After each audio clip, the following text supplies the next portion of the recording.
ولا هم يحزنون. وقال تعالى في موضع آخر: لقد كان في قصصهم عبرة لأولي الألباب. صدق الله العظيم.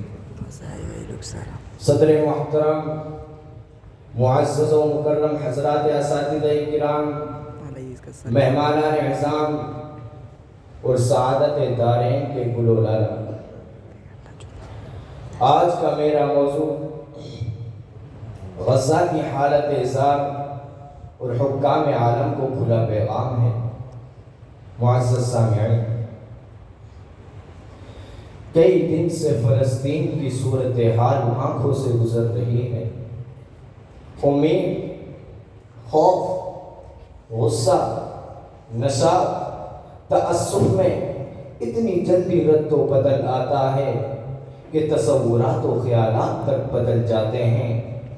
کبھی دل شہادتوں پر تکلیف کے خاتمے کا سکون محسوس کرتا تو کبھی بے دردی اور صفائی کے مناظر اور شہداء کی بڑھتی ہوئی تعداد خون کھولا دیتی ہے۔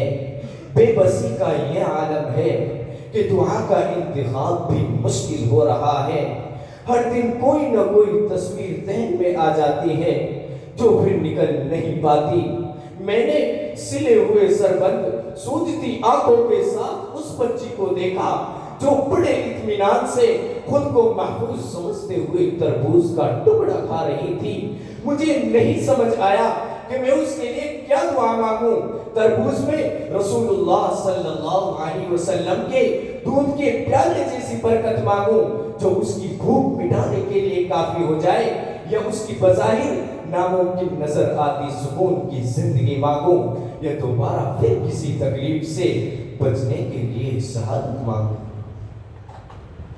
پھر میں نے ایک باپ کو اپنے بیٹے کے سرد وجود سے اس طرح سے لپٹتے دیکھا کہ اس کا پھٹتا ہوا دل مجھے نظر آ رہا تھا، اور میں نے چاند سے مکھنے والی روح الرخ کو دیکھا اور اس کے پدر مشفق کی سسکیوں کو سنا جس نے پورے سوشل میڈیا پر کوہرام برپا کر دیا اور ہر آنکھ کو اشکبار کر دیا، اور ایک بچی کو اپنی ماں کی ناز سے وہ باتیں کرتے ہوئے سنا کہ میرا دل پھٹنے لگا۔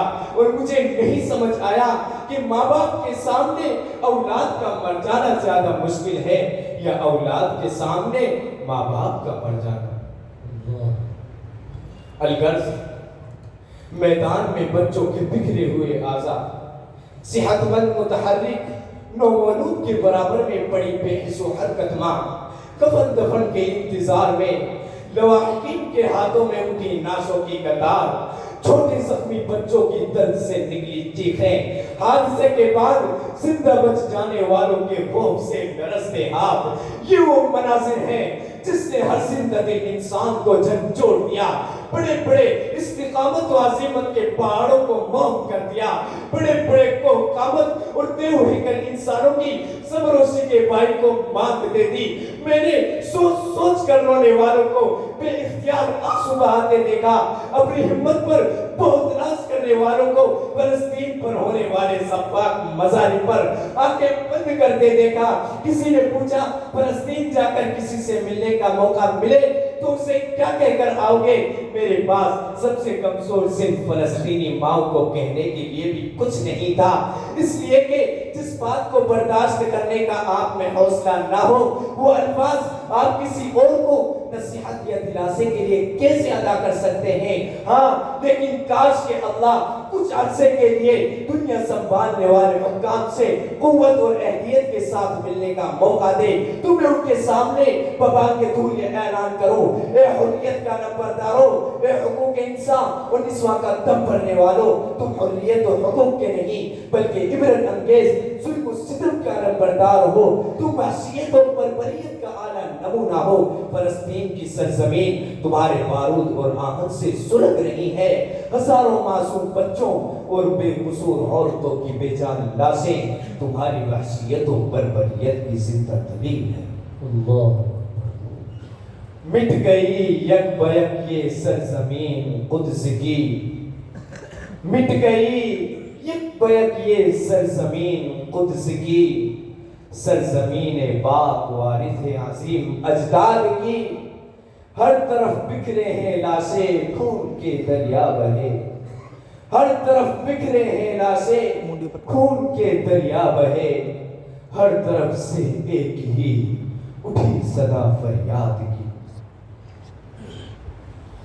تمہارے عزائم تمہارے لیے جھنڈے بتلا رہے ہیں کہ تم تباہی و بربادی کے وہ عفریت ہو جس کو مظلوم اقوام، خاص طور پر مسلمانوں کے خون کی چاٹ لگ گئی ہے۔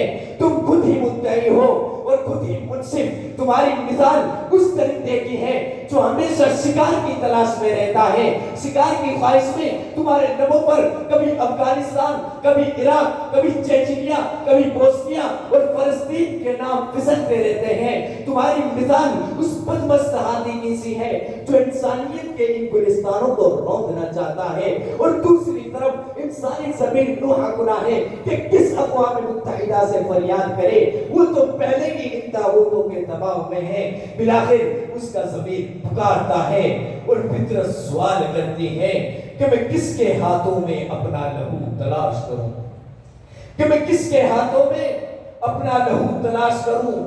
سارے شہر نے پہنے ہوئے ہیں دستانے،